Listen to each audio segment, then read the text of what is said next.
আসসালামু আলাইকুম। System academic কেয়ারের পক্ষ থেকে জানাই আন্তরিক সালাম ও শুভেচ্ছা। আমি আজ শুরু করব নবম শ্রেণীর গণিত 2024 সাল নতুন বই ষষ্ঠ অধ্যায় 2 নম্বর কোশ্চেন। অধ্যায়ের নাম পরিমাপে ত্রিকোণমিতি। বন্ধুরা, এই অধ্যায় ম্যাথগুলো করতে গেলে আমাকে কিন্তু সূত্রগুলো একটু মুখস্থ করতে হবে। যদি আপনি এই অধ্যায়ের ম্যাথগুলো করতে চান, মাস্টলি সূত্রগুলো মুখস্থ করতে হবে। কিছু বেসিক সূত্র আছে, আমরা এখানে যেটুকু লাগে সেটুকু আমরা দেখাবো। কোশ্চেনটি হলো 12 cot θ = 7 হলে cos θ এবং এই জায়গাটা লেখা ছিল CSC θ, এটা লেখা ছিল, অর্থাৎ এটা একটা মিসিং আছে, একটা ভুল আছে, এটা কোসেক হবে। আমরা কোসেক করে রাখছি, এটা কোসেক হবে। তাহলে cos θ ও কোসেক θ মান বের করতে হবে।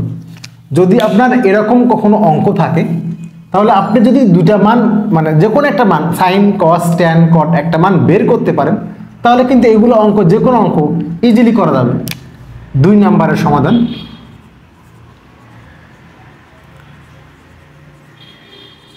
দেখেন দেওয়া আছে এখানে 12 cot θ = 7 বা cot θ = কে লেখা যায় 7/12।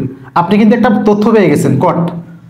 এখন দেখেন একটু বলি আপনাকে, sin θ = লম্ব বাই অতিভুজ, cos θ =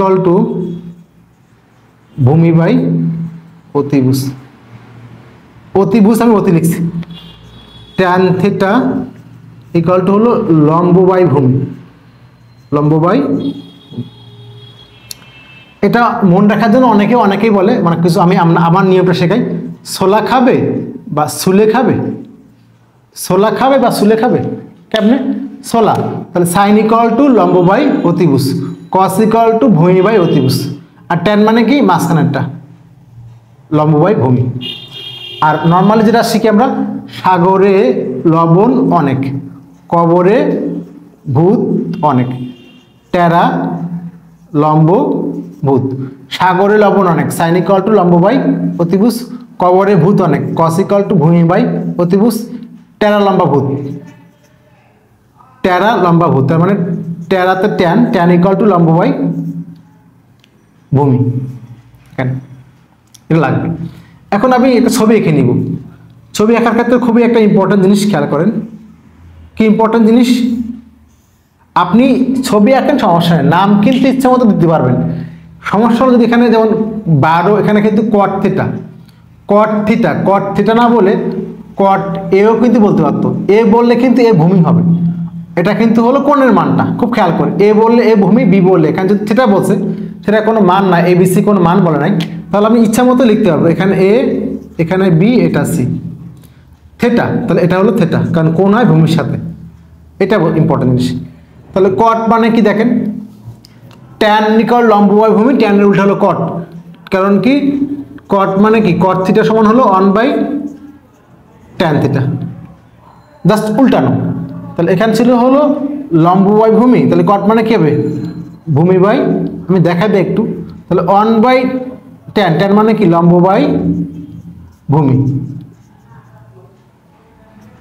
এটা আমরা মূল দাগ, তাহলে এটাকে উল্টে আসবে, সমান কি হবে, ভূমি বাই লম্ব। সহজ কথা হলো tan তার উল্টা cot, এখানে লম্ব বাই ভূমি, এখানে হবে কি ভূমি বাই লম্ব, আর কিছু না। তাহলে cot মানে কি, এটা ভূমি, এটা হলো 12টা হলো 7 হলো ভূমি, আর এটা হলো লম্ব 12। তাহলে আমাকে বাকি মানটা বের করতে হবে। আমরা একটা সূত্র জানি পিথাগোরাসের ক্ষেত্রে, এটা হলো সমকোণ, এটা সমকোণের সামনের বাহুকে অতিভুজ বলে। আমরা জানি অতিভুজের স্কয়ার সমান বাকি দুইটার স্কয়ারের যোগফলের সমান। তাহলে লেখেন, আমরা জানি, একটু লিখতে পারি, ত্রিভুজ ABC লিখিনি আমরা জানি AC স্কয়ার সমান AB square plus BC square, AC square সমান AB square plus BC square. চাচ্ছি আমি AC, AB কত, AB হলো 7, BC কত 12, 7 7 49, আর 12 12 144, বাট এটাকে যোগ করেন 193। এখন AC স্কয়ার = এত, তাহলে AC = কি হবে, √193। চেক করি আমরা একটু, 49 যোগ 144 193। যেহেতু এখানে এটাকে রুট করা যাচ্ছে না, এভাবে থাকবে, তাহলে এই মানটা কত হলো √193। এখন আমাকে জাস্ট বলছে এখান থেকে আপনি দেখেন কস আর কোসেক দেখেন, আমার নিচে জায়গা নাই, আপনি নিচেই লিখবেন, আমি এখন এখানে লিখছি। তাহলে অতএব কস থিটা, কস মানে দেখেন তো কি, ভূমি বাই অতিভুজ। ভূমি কোনটা, এই যে 7, অতিভুজ কোনটা, এই যেটা অতিভুজ। সমকোণের সামনের বাহুকে অতিভুজ বলে, 193 কস হয়ে গেল। চাচ্ছেন হলো আর কোসেক, অতএব কোসেক থিটা। সাইনের উল্টা হলো কোসেক, কারণ কি সাইন থিটা ইকুয়াল টু হলো 1/কোসেক, COSEC, কোসেক থিটা। সাইন যেটা আছে তার উল্টা হবে জাস্ট। সাইন মানে কি বলেন তো, লম্ব অতিভুজ, তার এখানে অতিভুজে লম্ব, তাহলে কোসেক মানে কি বলেন তো কি হবে, কোসেক থিটা সমান হবে অতিভুজ বাই লম্ব। সাইনের উল্টা হবে, সাইন যেহেতু লম্ব বাই অতিভুজ, তাহলে কোসেক হবে কি অতিভুজ বাই লম্ব। তাহলে এখানে অতিভুজ কোনটা দেখেন তো, √193, লম্ব কত 12। এ হলো আপনাদের 2 নাম্বার ম্যাথটি। আশা করি বুঝতে পারছেন। যারা বন্ধুরা আমার চ্যানেলটাকে এখন সাবস্ক্রাইব করেন নাই, শুধুমাত্র ভিডিও দেখে যান, আমি বলবো যে আমার প্রত্যেকটা ক্লাস আপনি দেখে আসেন। আশা করি অনেক কিছু শিখবেন এবং অনেক কিছু শেখার বিষয় আছে আপনার এখান থেকে, বিশেষ করে দ্বিতীয় অধ্যায় দেখে আসবেন, অনেক বেশি উপকৃত হবেন। সিস্টেম একাডেমি কেয়ারের পক্ষ থেকে আন্তরিক সালাম জানিয়ে শেষ করলাম আজকের মতো ক্লাস। আল্লাহ হাফেজ।